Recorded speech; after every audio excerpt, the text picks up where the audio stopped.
shit's in the safe. Got me a spot out the way. Nigga just tryna be safe.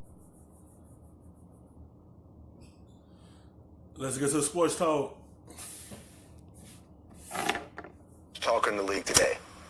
Well, I would probably say Westbrook.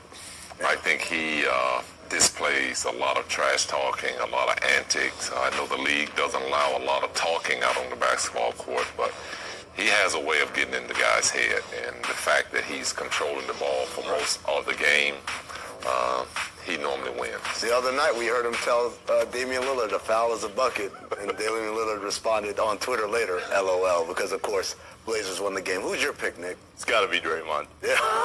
There is nothing funnier to me, guys. Draymond is not talking too much trash. Not this year. He's on hiatus for the moment, but there is nothing funnier to me than when an opposing bench is daring Draymond to shoot a three from somewhere. Draymond hits it and instantly turns around and starts firing away at the other guys. So I've seen that lots.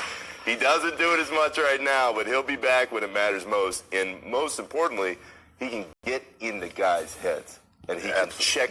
That's what defenders do. That's what good defenders do. They will talk you out your game so you don't be good on offensive end. That's the way you thinking about them. They're in your head and you thinking about what they said to you on the previous play they did. That's what good defenders do. They just talk you out your game. Gary Payton did it a whole lot when he was with the Sonics and throughout his career. There's a lot of Patrick Beverly do it.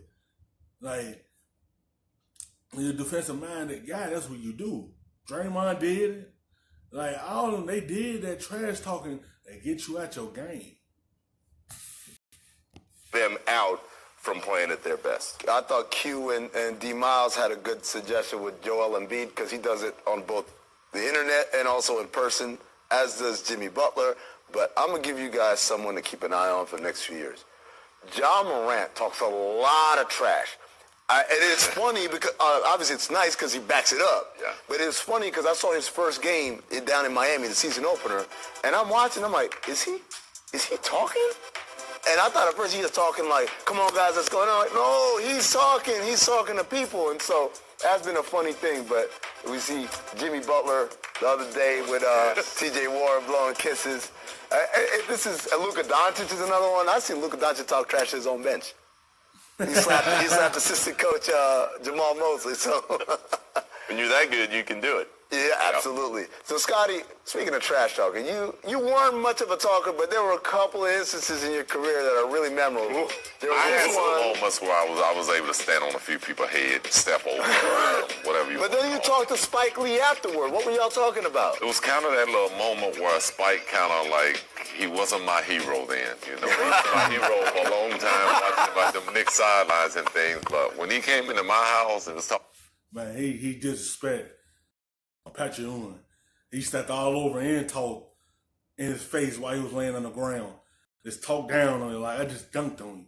Then went to Spike Lee and said, you see what I did to him? Like, you in my house now.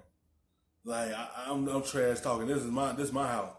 I'm going to show you how disrespectful I could get in this building. Fucking trash. I just told you. Take a seat. Take a seat.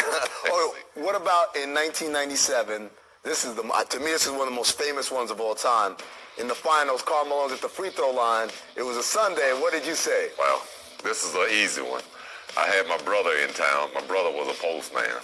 So Karl Malone is at the line. Game is on the line. And I was pretty good friends with Karl, actually. So I just walked by him and said, the mailman don't deliver on Sunday. And to this day, I think that's the greatest line in basketball. And there would never be another mailman. Absolutely. I'm not going to argue. I just want to know. Look what happened. He got the result of him missing a free throw just by saying something to the mailman and told him something that's true. The mail don't deliver on Sundays, and they got in his head, and he missed a free throw. Was that my cousins are in the music industry, and so there's some things that come on top of the head, and then there's some things that are pre-written. Was that a pre-written line? Off the top of my head. You went freestyle there. Bro, that was a big game. We needed the finals. that game. When you said it, did you know you had gotten to him right away? Not till after he bricked them. Thanks for watching ESPN on YouTube. For highlights and analysis, For the little bit of the rub, nigga, I gotta be safe.